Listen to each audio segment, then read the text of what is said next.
क्रांति धरा से कमल उद्घोष, महाविजय का मेरठ मार्ग। इस एक लाइन के कई मायने हैं। पहला 2014 का लोकसभा चुनाव हो या फिर 2019 का लोकसभा चुनाव, प्रधानमंत्री मोदी ने यूपी में चुनावी शंखनाद मेरठ से ही किया। दूसरा, मेरठ को जाटलैंड यानी पश्चिम का सेंटर माना जाता है। माना जा रहा है कि बीजेपी की नजर पश्चिमी यूपी में निर्णायक भूमिका रखने वाले इन्हीं जाट मतदाताओं पर है। वहीं पीएम मोदी के मेरठ हुंकार से विपक्षी खेमे में खलबली बढ़ गई है।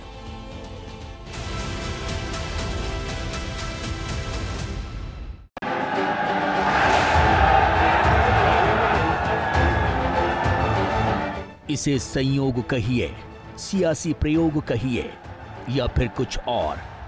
2014 में जिस मेरठ से प्रधानमंत्री नरेंद्र मोदी ने प्रचार पराक्रम का बिगुल फूंका था, 2017 से 2019 और फिर 2022 से अब 2024 में भी वो सिलसिला बरकरार है। पूरा देश कह रहा है, तीसरी बार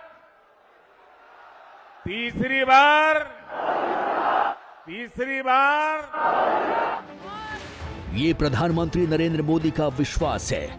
जैसे 2014 के मुकाबले 2019 में बीजेपी और बीजेपी के नेतृत्व वाले एनडीए की सीटें बढ़ी थीं, 2024 के चुनावी मुकाबले के नए रिकॉर्ड बनाएंगे। 4 जून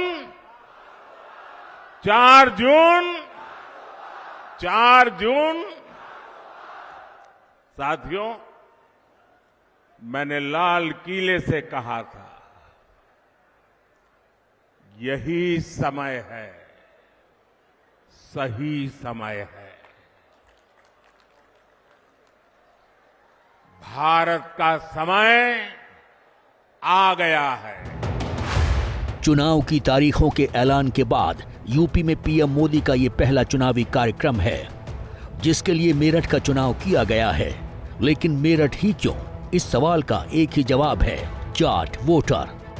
मेरठ को जाटलैंड का सेंटर कहा जाता है, यानी पश्चिमी यूपी के किसी भी दूसरे शहर की तुलना में मेरठ से जाट मतदाताओं को साधना ज्यादा आसान है। यूं तो यूपी में जाट आबादी करीब 2 से 4% है, लेकिन पश्चिमी यूपी के जीत के लिहाज से जाट मतदाताओं की भूमिका कहीं ज्यादा बड़ी है। वेस्ट यूपी में कुल वोटों में करीब 17% हिस्सेदारी जाट समुदाय की है। वेस्ट यूपी में मथुरा, बागपत, मुजफ्फरनगर, मेरठ जाट बहुल जिले हैं। इन जिलों में जाट आबादी करीब 30 से 50% है। वेस्ट यूपी की 18 लोकसभा सीटों और विधानसभा की करीब 66 सीटों पर खासा असर है। यही वजह है कि पश्चिमी उत्तर प्रदेश में सियासी ठाठ पाने के लिए हर पार्टी जाट वोटर को साधना चाहती है। बीजेपी की रणनीति भी यही है। मेरठ के बाद सहारनपुर और मुरादाबाद में प्रधानमंत्री नरेंद्र मोदी की रैली प्रस्तावित है। यानी जब लोकसभा चुनाव के पहले चरण की पावर पॉलिटिक्स का पारा चढ़ रहा है, तब बीजेपी ने पश्चिमी यूपी को साधने की रणनीति पर कदम बढ़ा दिए हैं, जिसका शुरुआती ट्रेलर मेरठ में नजर आया। हमारी सरकार भी तीसरे कार्यकाल की तैयारी में अभी से जुट गई है। हम आने वाले 5 साल का रोड मैप बना रहे हैं। नई सरकार बनने के बाद पहले 100 दिनों में हमें कौन कौन से बड़े फैसले लेने हैं, इस पर तेजी से काम चल रहा है। पिछले 10 वर्षों में विकास का जो मोमेंटम बना, वो अब और तेजी से आगे बढ़ेगा। जैसे ही घड़ी का काटा दोपहर 2:30 पे आए, बबीता जी का दिल सास बहू साजिश के लिए मचल जाए।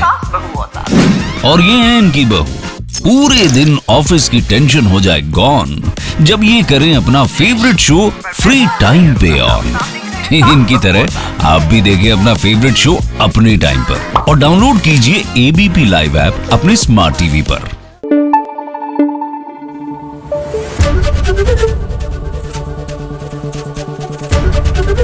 एबीपी न्यूज आपको रखे आगे।